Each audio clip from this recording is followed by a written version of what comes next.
Hi, Mystery Recapped here. Today, I'm going to explain a drama film called Room. Spoilers ahead, watch out, and take care.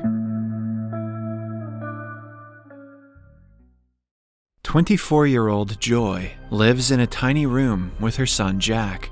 The room has a toilet and bath in one corner and a makeshift kitchen in the other. The mother and son share a single bed because of the limited space. It has only a skylight that works as a window, and the door needs a passcode to be opened. Jack has never in his life been outside of the room. His mother Joy was abducted by a man 7 years ago who has been holding her captive in the same room ever since. Jack is the result of the sexual abuse Joy had to go through because of the abductor. The only form of entertainment the kid has is an old TV, which he thinks is a magic box. He believes that people inside the TV are aliens who live on another planet with trees and animals. The film begins with Jack waking up and saying hi to the inanimate objects around the room, like the chair, the wardrobe, the sink, and so on. Since he has only seen 2 people in his life, he has made friends with the objects around the room. The kid has no concept of space and thinks that the room is all that exists. To avoid explaining the harsh truth of his life, Joy has never told him about the outside world. The two have named the abductor Old Nick. He comes to Joy every night and assaults her sexually. After 7 years of torture, she has gotten used to it. He also brings them necessary groceries and buys them clothes once in a while. Jack is excited because today is his 5th birthday. His mother makes him a cake with whatever materials they have. Jack is stoked about getting something he has only ever seen on TV, but is disappointed to see the cake has no candles. He demands that Joy should have asked Old Nick for candles for their Sunday treat. Joy claims that she can only ask him for necessary goods. When it turns dark, she makes Jack sleep inside a tiny cupboard as usual. She does this so the kid won't have to witness Old Nick assaulting her. When the abductor enters the room, Jack watches him through the slats of the cupboard. He is terrified of going out because he can tell the man hurts his mother. The following day, as Joy is eating breakfast, a bad tooth falls out of her mouth. She hands it to her son, who keeps it in his mouth. Ew. They have breakfast, which is only a piece of toast. The kid wishes to eat something else, but Joy doesn't respond, knowing that this is all she can provide him. When Jack wakes up the next morning, he is overjoyed to see a brand new toy car on the table. Old Nick has brought it for him as a present for his birthday. Jack believes that Old Nick is a magician who can bring stuff out of the TV. He plays with the car for the entire day around the room. For an hour or so, the two scream at the ceiling, hoping to catch someone's attention, but as usual, nothing happens. Later, while talking, Jack mentions his imaginary pet dog Lucky. Joy tells him that Lucky isn't real, making him upset. When Joy is distracted, Jack sees a mouse on the floor for the first time in his life. He tries to touch it, but Joy notices and chases it away. He is sad because the mouse was the only animal he has ever seen. That night, while making dinner, Joy accidentally leaves the toaster oven on, and it catches fire. She quickly turns it off and tries to wave off the smell, hoping Old Nick won't notice. However, when he comes around at night, he smells the burnt cheese instantly. He gets annoyed and calls her names. When she snaps back with a snarky comment, he gets violently angry and almost hits her. It turns out he was laid off from work 6 months ago and can hardly provide for the 3 of them. Poor Jack tries to ignore the conversation but accidentally makes a noise. Old Nick notices and tries to open the cupboard to see him. To keep him from talking to her son, Joy invites him to the bed. Later that night, Jack sneaks out of his cupboard and tiptoes over to the 2 of them. Old Nick happens to be awake and sees the kid. He lunges for Jack, but Joy throws herself on top of him, preventing him from touching her son. An enraged Nick threatens to kill her and storms off, leaving a crying Jack behind. Joy consoles him as he sobs in her arms and apologizes for coming out of the cupboard. The next morning, the room is suspiciously cold.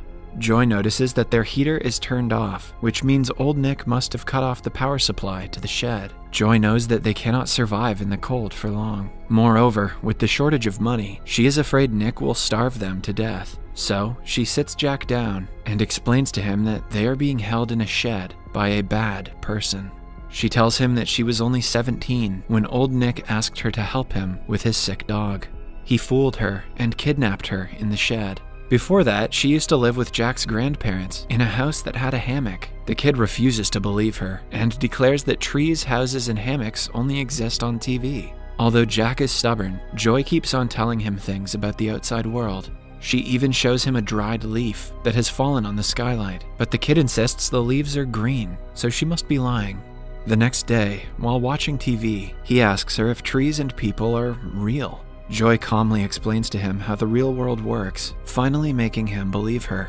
Not wasting much time, she devises a plan to escape. She boils water and uses it to make it look like Jack has a fever. She even forces herself to vomit and spreads it around the pillow to make him smell bad. The kid cries and claims he doesn't want to do it. Joy doesn't enjoy seeing him crying, but she has no other way to escape. When Old Nick arrives that night, she tells him that the cold has made Jack sick. Nick touches his forehead, which is burning because of the hot water. He claims that he will bring antibiotics tomorrow, and leaves. Joy is disappointed because she had thought he would take Jack to the hospital, where the kid would have a chance to escape. The following day, she thinks of a new plan. She asks Jack to pretend to be dead and rolls him up in a rug. She trains him to unroll himself and run for help. The kid is told he will be taken outside by Old Nick, where he will meet real people who he has to ask for help. He is scared, but agrees to do it. When Old Nick arrives a while later, Joy has already wrapped up Jack inside the rug and is pretending to cry. She claims that he died during the night and blames Old Nick for his death. Nick panics and quickly brings the kid out, still rolled up in the rug. He puts him onto the back of a pickup truck and drives off. From inside the rug, Jack feels the truck driving. He unravels the rug and is mesmerized to see the full view of the sky for the first time. When the truck slows down, he carefully jumps out of it. Old Nick notices and stops the truck, but by then, Jack has already met a man walking his dog. Old Nick tries to bring Jack back to the vehicle, but the man finds it suspicious and threatens to call the police. Old Nick drives away after leaving the kid lying on the ground. Jack stays there until he is rescued by the police. He tells them about his mother and shows them the tooth he has of hers. When he mentions that they live in a shed that they aren't allowed to leave, the police realize the severity of the situation. They quickly call for backup and start searching for the shed. Only a few hours later, they rescue Joy, who is fortunately safe. She reunites with her son and praises him for his work. The two hug, celebrating their freedom after being captured for 7 years. When Jack wakes up the next day, he finds himself in a bed in a hospital room. He looks outside the window, still unable to believe that the outside world is real. Joy and him take a bath in a shower for the first time. Jack is scared to go under running water, but eventually gets used to it.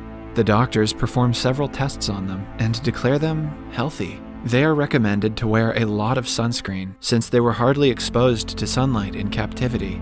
Jack is also told to wear sunglasses if the world seems too bright.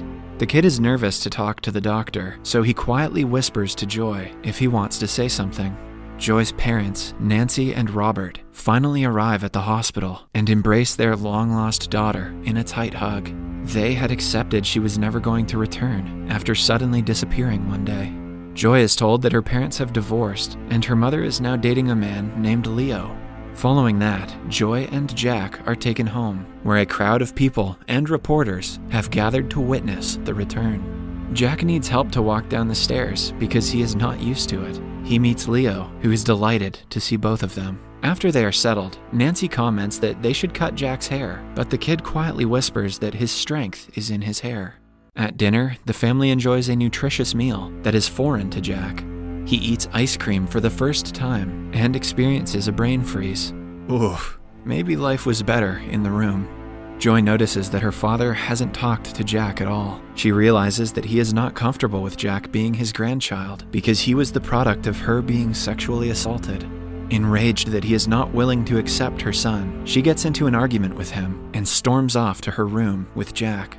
The following day, Joy shows Jack a picture of her and her high school friends. She is clearly annoyed at the fact that their lives turned out to be nice, while she was rotting in that hell of a room. Jack has a hard time adjusting to the new life. He never leaves his mother's side and doesn't talk to anyone else.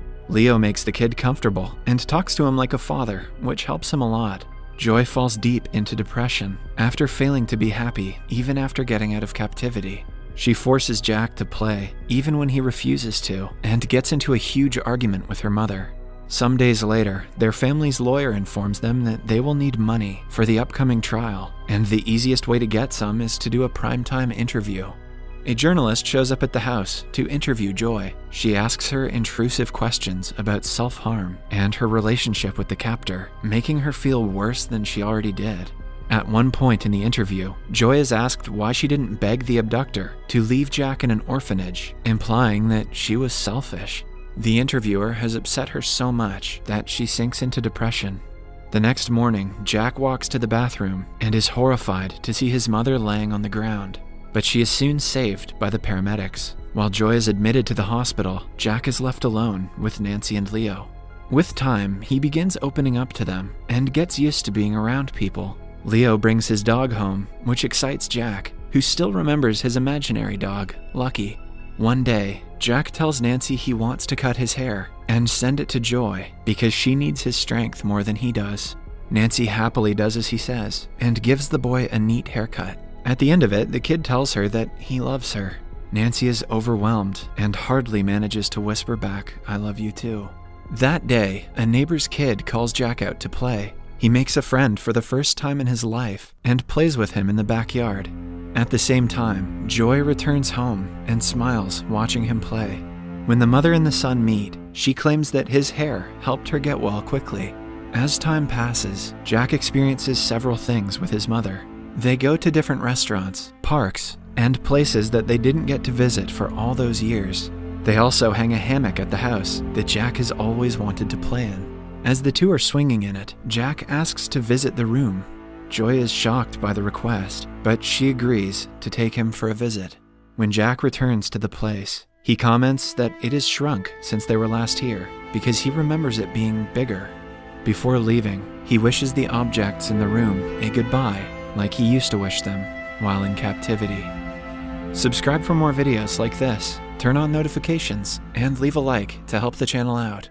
Thank you for watching.